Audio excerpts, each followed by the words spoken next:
In this video, I want to find out what job titles these companies likely sell to, and I've only got the company name and domain name, which actually isn't going to be enough information for this particular enrichment.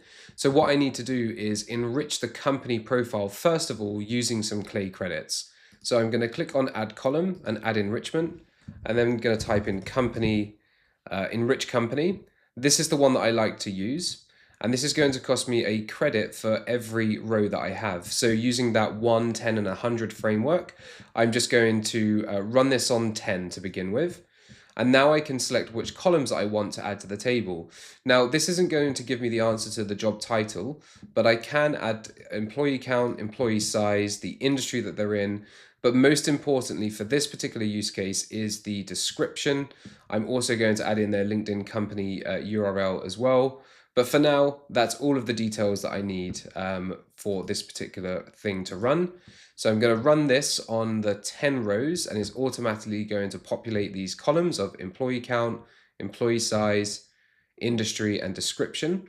And it's the description that I'm going to use to determine the thing that I'm looking for. So I'm going to add column, use AI, browse templates. I'm going to type in ICP because the template here is one that will give you the job title. So it's not strictly an ICP. The input is going to be the company description. So we can see lots of information here. And I'm going to apply this template and using my own Open API key, using the model of 4.0 mini. I don't think we'll need a more powerful one for this. The input field is the description.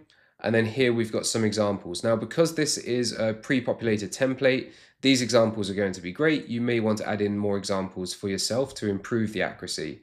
But I'm going to save and run on 10 rows, or I can try on 5. But I've got it's using my OpenAI API key, so it's not going to cost me too much money. I'll be able to show you how many kind of credits it came up to. So now we've got the answer, customer job title responses. So black line sells to finance directors and accounting managers. Deal sells to HR managers and payroll specialists. Jot form sells to form builders and project managers. So you may, again, see what the results are like for 10, and you might need to adjust the prompt slightly. But when I look to see how much it cost me to get this, I don't even know how close to under a cent this is, but it didn't cost much at all. So you can imagine doing this for 100 or even 1,000 really isn't going to cost much at all. And now I can use this job titles in my campaigns if I want to include that as a level of personalization within my email.